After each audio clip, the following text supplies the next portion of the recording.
Ujian Sosiologi 2022.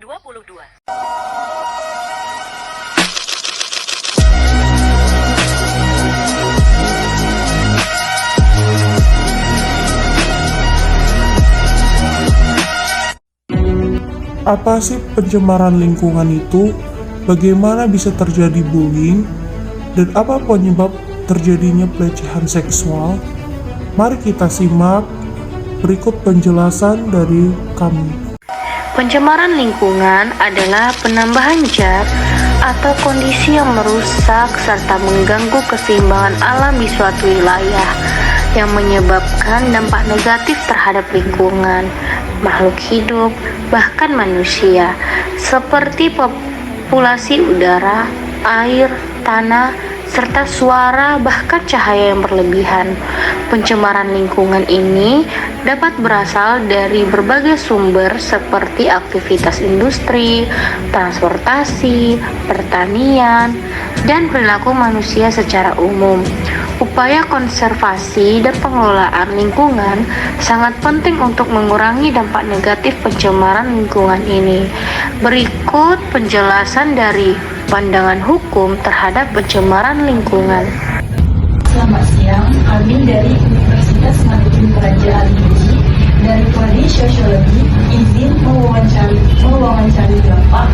Sebelumnya, kami perwakilan dari kelompok kami izin memperkenalkan diri. Saya Desya Sultana dari Prodi Sosiologi dan rekan saya Inul Lani dari Prodi Sosiologi, Helmi Putra dari Prodi Sosiologi. Sebelumnya Pak, boleh Bapak memperkenalkan diri Bapak terlebih dahulu. Baik, terima kasih adik-adik dari kampus mahasiswi UMRA Kota Tanjung Pinang. Perkenalkan, nama saya Jekuhon SE/SH MH, adalah advokat dan pengacara pada kantor NJKN 46 Kota Tanjung Pinang, Kepulauan Riau. Baik Pak, terima kasih atas perkenalannya. Kami langsung memasuki pertanyaan yang pertama. Akan kami bacakan dengan saya sendiri terlebih dahulu. Untuk pertanyaan yang pertama tentang pencemaran lingkungan. Bagaimana menurut Bapak tentang pencemaran lingkungan yang menjadi dampak terbesar bagi masyarakat? Contohnya Pak, jika yang bisa kita lihat dari beberapa tempat yang banyak pencemaran lingkungan, salah satunya di daerah seperti perkampungan dan pasar-pasar. Lalu bagaimana tanggapan hukum tentang pencemaran ini? Apa ada sanksi atau hukuman dari Pak? Baik, mengenai materi pencemaran lingkungan itu sangat berdampak pada sosial masyarakat, ya, bahwa pencemaran lingkungan ini bisa saja terjadi pada pasar, atau pada perkampungan, ataupun sungai, ataupun laut, ya. Jadi pada pencemaran lingkungan ini, kalau kita melihat regulasinya, aturan undang-undangnya pada pasal 374 Undang-Undang 32 tahun 2009 tentang perlindungan dan pengelolaan lingkungan hidup, di mana pasal 374 tersebut mengatakan setiap orang yang karena kealpannya melakukan perbuatan mengakibatkan pencemaran atau perusakan lingkungan hidup diancam pidana kurungan 3 bulan dan denda 15 juta rupiah. Ya, jadi jelas dikatakan pada pasal ini ada sanksi hukuman penjara dan dendanya. Ya. Kemudian itu juga termasuk di dalamnya pasal 50 ayat 2, ya. Kemudian Undang-Undang Nomor 11 Tahun 2020 tentang Cipta Kerja tentang pencemaran lingkungan hidup, ya. Yang mana sanksi hukumannya ini lebih berat lagi karena cakupannya lebih luas, ya. Pencemarannya sudah merusak ekosistem yang sangat luas, ya, baik untuk sungai, untuk laut, untuk lingkungan sekitarnya, dengan limbah-limbah yang tentunya tercemar, ya. Nah, di situ ada sanksi pidananya.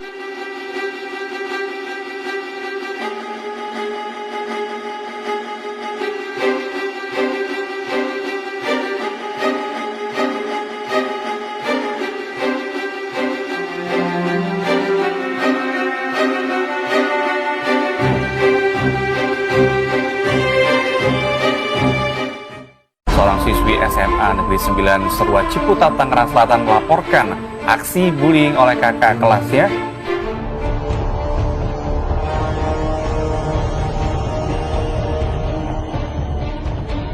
Isu bullying memang bukan hal yang baru. Sebuah aksi penindasan atau kekerasan yang dilakukan untuk mengintimidasi orang lain, hal itu bisa dilakukan secara fisik maupun secara mental. Seperti yang sekarang menjadi tren bullying di dunia maya. Salah satu yang pernah menjadi korban bullying adalah Afgan Syahreza. Saikoji atau biasa disapa Igor ternyata pernah menjadi korban bullying saat masih di sekolah seorang Jamil Azaini atau akrab disapa Jamil. Terlahir dari keluarga miskin, Jamil kerap dibully oleh teman-temannya karena kondisi ekonomi keluarganya. Tantia Dian Permata Indah atau akrab disapa Tantia semasa sekolah tidaklah semanis kisah-kisah tersebut. Sejak kelas 2 SD, gadis kelahiran Jakarta 30 Maret 1990 ini sudah merasakan pahitnya menjadi bulan-bulanan teman sekolahnya. Bullying adalah segala bentuk kejadian atau kekerasan yang dilakukan secara sengaja oleh satu orang atau sekelompok orang yang lebih kuat. Tindakan ini dapat berupa ancaman, mempermalukan, gangguan, atau menyebarkan gosip buruk. Bullying dapat terjadi di berbagai sektor lingkungan, seperti sekolah, tempat kerja, masyarakat, dan di dunia maya. Bullying dapat menimbulkan berbagai dampak, terutama terhadap kesejahteraan mental dan fisik para korban. Beberapa dampak umum dari adanya bullying yang pertama yaitu, bullying dapat menyebabkan kecemasan, depresi, dan gangguan stres pasca trauma pada korbannya, yang seringkali dialami dalam jangka waktu yang lama. Yang kedua, ada efek akademik dan kognitif. Korban bullying mungkin mengalami penurunan prestasi akademik, kesulitan berkonsentrasi, dan penurunan kemampuan kognitifnya. Yang ketiga, yaitu bullying dapat membuat korban rentan terhadap berbagai emosi seperti ketakutan, kesedihan, dan kemarahan yang dapat menyebabkan penarikan diri dan kurangnya rasa percaya diri terhadap suatu masyarakat atau lingkungan sekitarnya. Yang keempat, adanya masalah kesehatan fisik dan gangguan tidur sehingga mempengaruhi kesejahteraan individu secara keseluruhan. Serta yang kelima, bullying dapat mempengaruhi perilaku sosial, menyebabkan penarikan diri dari aktivitas sosial dan kesulitan dalam menjalani hubungan antar sesama. Faktor terjadinya bullying dapat berasal dari berbagai aspek lingkungan, antara lain lingkungan sekolah, lingkungan keluarga, media massa, kepribadian individu, dan lingkungan sosial di mana ia berinteraksi. Adapun beberapa faktor yang dapat mempengaruhi bullying itu terjadi adalah yang pertama, ada pada kepribadian individu sendiri, yang dimana terdapat perilaku agresif, adanya kurang empati, dan kesulitan dalam mengekspresikan sesuatu atau perasaannya sendiri. Yang kedua, ada pada lingkungan keluarga. Mungkin dalam lingkungan keluarga ini, mereka mengalami masalah atau kurangnya perhatian dari orang tua dan teladan perilaku orang tua terhadap anaknya sendiri. Yang ketiga, adanya ketidakjelasan peraturan sekolah di mana ia menempuh pendidikan, serta adanya tindakan diskriminatif di sekolah tersebut. Yang keempat, paparan terhadap konten agresif di media massa, seperti game online ataupun televisi. Dengan memahami beberapa faktor yang telah terjadi, diharapkan kita sebagai manusia dapat mencegah dan mengatasi kasus bullying yang terjadi di lingkungan sekolah, masyarakat, atau lingkungan media massa sendiri. Dari website www.dpr.go.id, dari data yang diketahui, tercatat terjadi 226 kasus bully pada tahun 2022, lalu pada tahun 2021 ada 53 kasus, dan tahun 2020 sebanyak 119 kasus. Dari data yang dihimpun oleh Komisi Perlindungan Anak Indonesia dan Federasi Serikat Guru Indonesia, kasus bullying masih menjadi teror bagi anak-anak di lingkungan sekolah. Untuk jenis bullying yang sering dialami korban adalah bullying fisik 55,5%, bullying verbal 29,3%, dan bullying psikologis 15,2%. Untuk tingkat jenjang pendidikan, siswa SD menjadi korban bullying terbanyak yaitu 26%, diikuti siswa SMP 25%, dan terakhir berada pada siswa SMA sebesar 18,75%. Bagaimana sih pengalaman korban bullying? Assalamualaikum warahmatullahi wabarakatuh. Sebelum itu, perkenalkan nama saya Yogi Pranata. Saya berasal dari Kepulauan Riau. Di sini saya akan menceritakan sedikit awal mulanya saya sering dibully dari zamannya waktu SD bahkan sampai saya SMA. Dulu itu waktu SD saya sering banget dibully, dikatakan fisik, dikatakan ya sifat saya dan lain-lainnya lagi lah. Mereka gak hanya kayak ya main ke fisik doang gitu, bahkan mereka sampai main kekerasan juga. Itu waktu saya SD saya pernah banget dibully, diejek. Karena dulu tuh orang tua saya tuh suka banget kayak namanya tuh ngomong-ngomong besar. Nah jadi mereka tuh selalu ngejek kayak anak pale dibilang seperti itu. Itu hati kayak sakit banget diejek seperti itu. Tapi ya udahlah, orang tua saya selalu ngajarin untuk tidak usah melawan. Kayak udahlah biarin aja orang mau ngapain aja gitu. Jadi sampai waktu SMP saya pun masih sering dibully dalam segi fisik saya. Bahkan ya pernah juga sampai bertengkar ataupun berkelahi lah seperti itu.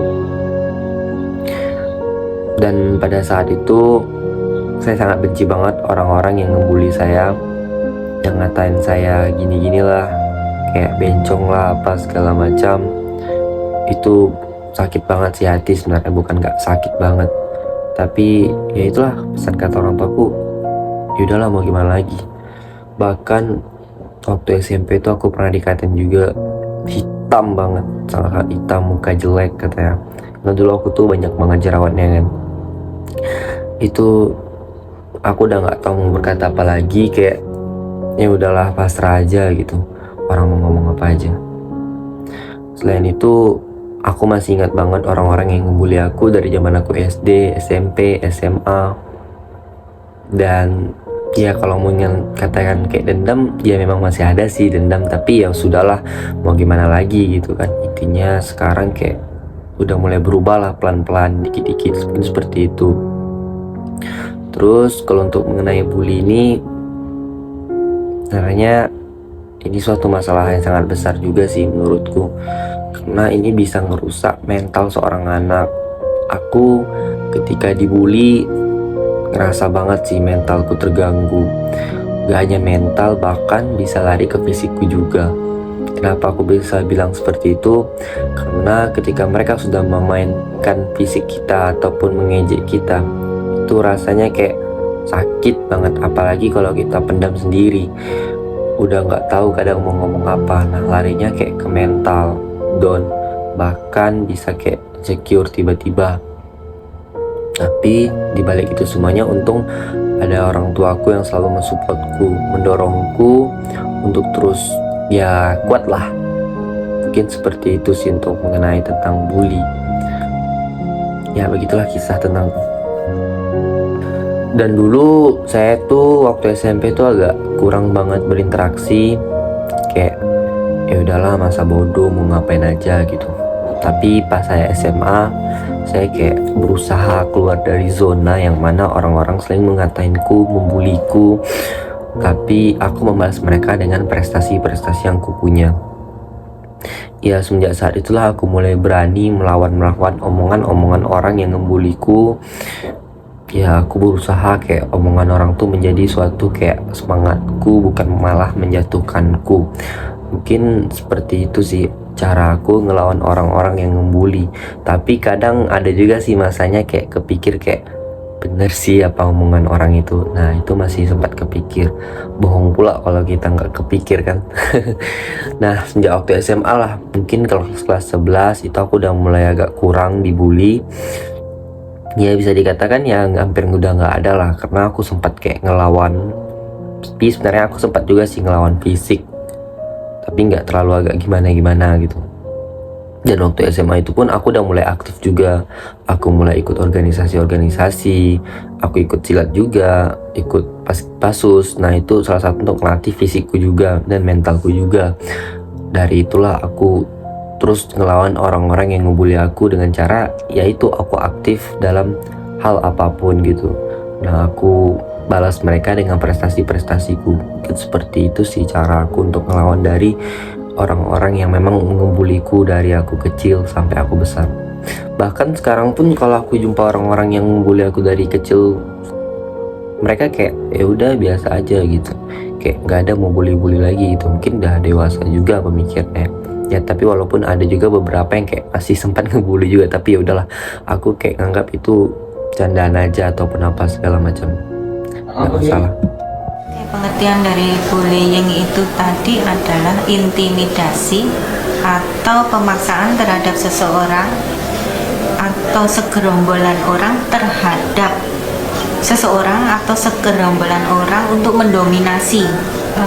Ada 3 bentuk ya, bentuknya itu 1 bullying secara fisik, kemudian secara verbal, yang ketiga secara psikologis. Ketika seseorang memberikan label negatif terhadap anak tersebut, tidak ada sikap dari masing-masing anak itu benar atau salah, itu dibela atau tidak. Jadi seolah-olah nggak ada hukumannya.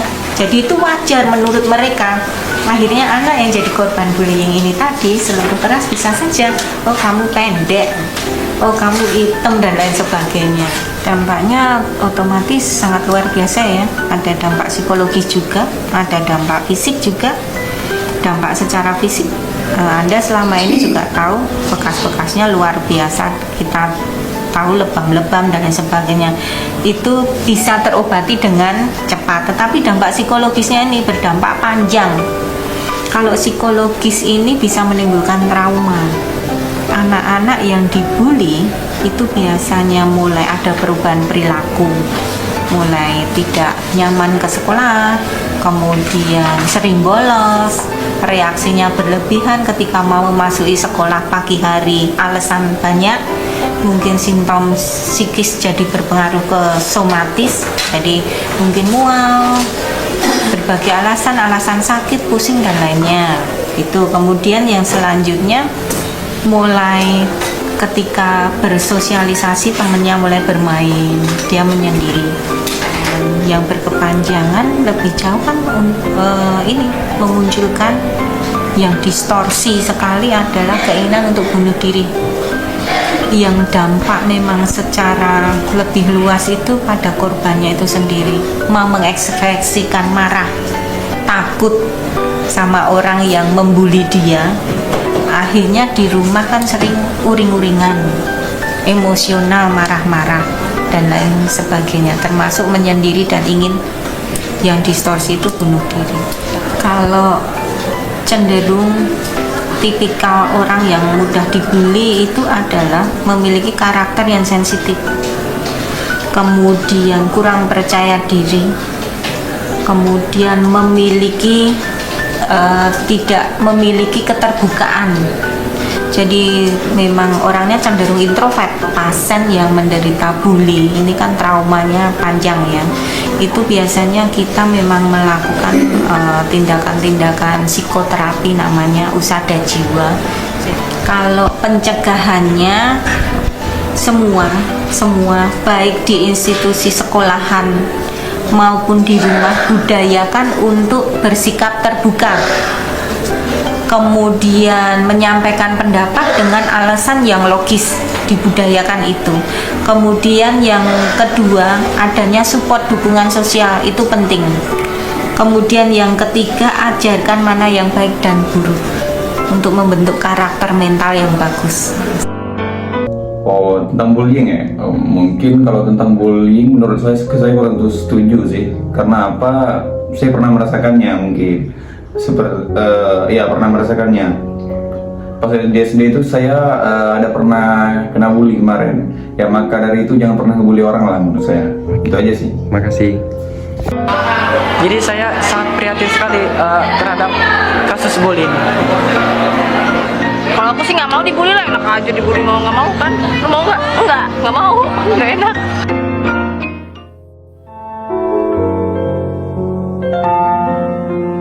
Kan sering terjadi nih Pak, kasus bully itu sering terjadi di sekolah ataupun media sosial ya Pak ya.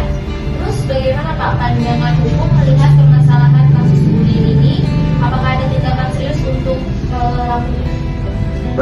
Di pasal bullying ini ya juga tentunya ada aturan-aturan atau regulasi dari undang-undang yang mengatur untuk tindakan semua perbuatan masyarakat.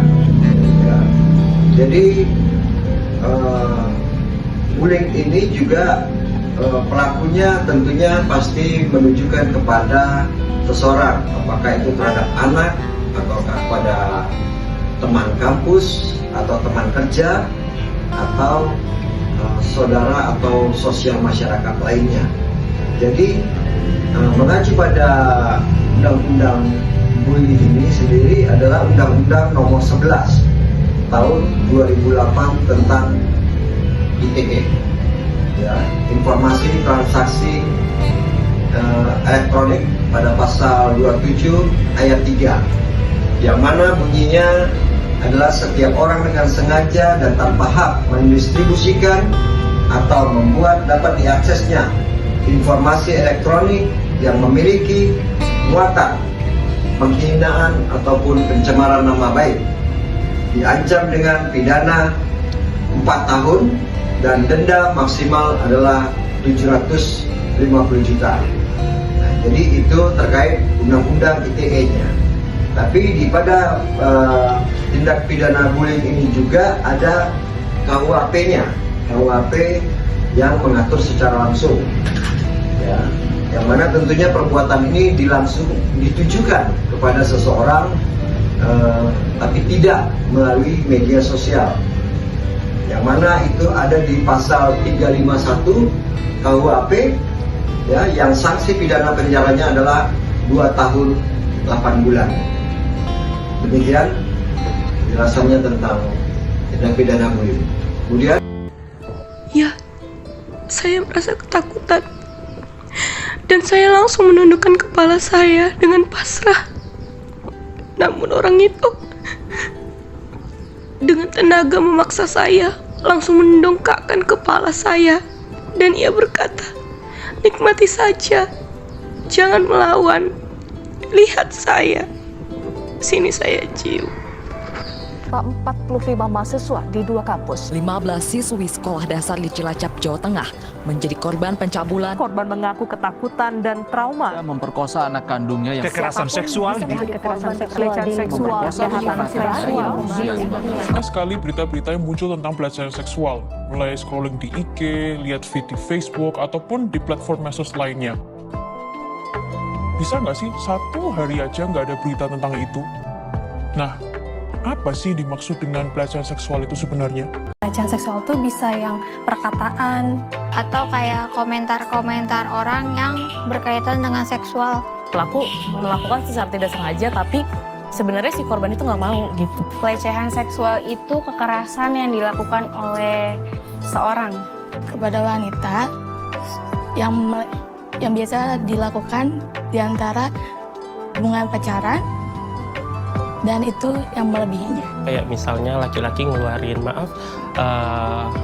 barangnya atau gimana, nunjukin ke perempuan itu. Kayak dicolek-colek lah atau diledek-ledekin di bagian sensitifnya seperti itu juga sudah termasuk pelecehan seksual menurut saya seperti itu. Dia jalan di depan aku, naik tanggul gitu sampai atas, dia putar balik, terus dia kayak mau turun. Terus aku pas mau ngelewatin, tiba-tiba he grabbed me on my right breast. Diremes gitu. Itu tuh rasanya aku langsung nangis, tapi nangisnya udah kayak orang gak bisa napas. I was like froze gitu, kayak langsung diem, kaku, nangis, nggak tahu harus gimana, ya gitu, kaget. Itu tuh kayak aku tuh merasa pengen mati saat itu, dan beberapa saat setelah itu tuh rasanya tuh kayak berasa kotor badannya, berasa nggak berharga, kayak nggak bisa mikir. Dan you know what worse? I couldn't tell my parents. Pelecehan seksual terhadap anak merujuk pada bentuk penyiksaan di mana individu dewasa atau remaja yang lebih tua menggunakan anak sebagai objek untuk memenuhi keinginan seksualnya. Di Indonesia, banyak kasus atau insiden pelecehan seksual terhadap anak mengalami peningkatan setiap tahun Dan para korban tidak hanya berasal dari kalangan dewasa, melainkan juga melibatkan anak-anak dan remaja. Sebagian besar pelaku kekerasan dan pelecehan seksual terhadap anak, sekitar 90%, adalah orang yang dikenal oleh korban. Sejak tahun 2007, jenis kejahatan anak yang paling tinggi adalah tindak sodomi terhadap anak.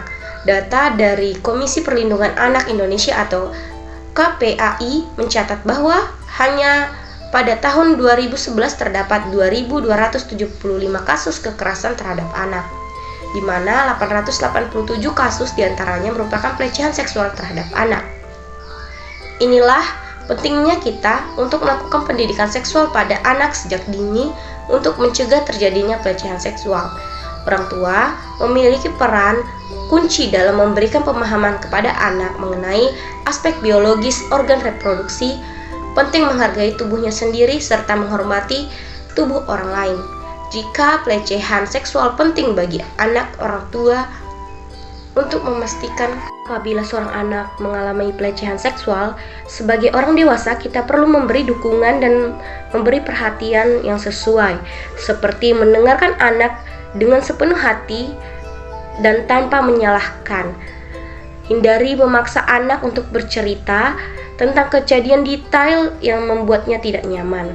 Sediakan dukungan emosional dan hindari penyalahan anak atas kejadian tersebut. Yang keempat, cari bantuan segera dari ahli atau lembaga yang memiliki keahlian dalam menangani kasus pelecehan seksual pada anak.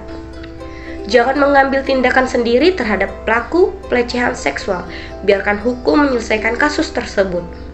Berikan juga edukasi seksual pada anak sejak dini untuk mencegah pelecehan seksual. Ajarkan anak untuk menghargai tubuhnya dan tubuh orang lain, serta berikan pemahaman tentang aspek biologis organ. Bagaimana pandangan hukum terhadap pelecehan seksual anak melalui media sosial? Pelecehan seksual di media sosial ini jelas atas patuhnya, karena tak jarang banyak konten kreator TikTok yang mengalami pelecehan seksual secara tidak langsung, seperti foto mereka diedit menggunakan AI dan dibuat mereka seakan-akan tidak berbusana, dan hasil foto yang telah diedit itu dan diupload ke TikTok hingga banyak yang melihat video tersebut. Bagaimana tanggapan Bapak terhadap persoalan tersebut? Baik ya, jadi di dunia teknologi ini dan informasi ya sangat perkembangannya sangat cepat sekali ya, dimana teknologi untuk media itu membawa dampak yang positif dan negatif. Kenapa saya katakan seperti itu? Karena dunia digital atau teknologi ini bagaikan pedang bermata dua ya, dapat memberikan keuntungan yang positif ataupun keuntungan yang negatif ya. Jadi dari dalam ini juga dikenal namanya cyber stalking, yang mana adalah perbuatan atau mengutip atau menggunakan internet, email atau pesan online yang dilakukan pelaku untuk kepentingannya, untuk keuntungannya ya. Jadi kalau pada pasal pelecehan seksual di media sosial ini pertama lebih banyak dikenakan pada kaum hawa, kaum wanita ya, agar kita sangat berhati-hati menggunakan. Mengacu pada undang-undang, regulasinya sendiri adalah pada Undang-Undang Pasal 5 TPKS tentang pelecehan seksual. Coba kita sama-sama melihat undang-undang ini, boleh dibantu dibacakan? Pak, di Pasal 5 Undang-Undang TPKS tentang pelecehan seksual non-fisik yang berbunyi, setiap orang yang melakukan perbuatan seksual secara non-fisik yang ditunjukkan terhadap tubuh, keinginan seksual, atau organ reproduksi dengan maksud merendahkan harkat dan martabat seseorang berdasarkan seksualitas atau kesusilaannya, dipidana karena pelecehan seksual non-fisik dengan pidana penjara paling lama 9 bulan atau pidana denda paling banyak 10 juta. Adapun yang dimaksud dengan perbuatan seksual secara non-fisik adalah pernyataan, gerak tubuh atau aktivitas yang tidak patut dan mengarah kepada seksualitas dengan tujuan merendahkan atau mempermalukan. Baik, kita coba bedah satu persatu tentang pelaku tindak pidana pelecehan seksual ya di media sosial. Kalau kita baca dari pasal tersebut, cukup tegas dikatakan bahwa ada sanksi pidananya, yaitu adalah paling lama 9 bulan pidana penjara, dan juga ada pidana denda, di mana biayanya adalah sekitar 10 juta untuk denda bagi para pelaku yang melakukan perbuatan. Jadi, tindakan pelecehan seksual melalui media sosial dapat berupa berbagai bentuk seperti rayuan, godaan, atau pengiriman konten bermuatan seksual lainnya. Upaya hukum untuk menangani pelecehan seksual di media sosial telah diatur dalam Undang-Undang Informasi dan Transaksi Elektronik atau yang biasanya dikenal dengan Undang-Undang ITE. Di Indonesia, banyak ancaman pidana, penjara, dan denda bagi pelakunya. Selain itu, penting untuk meningkatkan kesadaran, pendidikan, serta kewaspadaan terhadap pelecehan seksual di media sosial. Dengan memberikan dukungan kepada korban melalui upaya-upaya serta membentuk komunitas. Ada juga kolaborasi antara berbagai pihak termasuk lembaga hukum, pendidikan, dan sosial untuk mengatasi masalah pelecehan seksual di media. Karena banyaknya dampak yang diberikan oleh media sosial. Oleh karena itu perlu adanya upaya pencegahan dan pendidikan tentang pelecehan seksual di media sosial serta penegakan hukum yang tegas terhadap pelaku kejahatan tersebut. Perlu adanya dukungan dan bantuan bagi korban pelecehan seksual melalui berbagai pihak seperti keluarga, tokoh masyarakat, ketenaga kerjaan atau kesehatan, pekerjaan sosial, pembimbing rohani, dan lembaga bantuan hukum lainnya.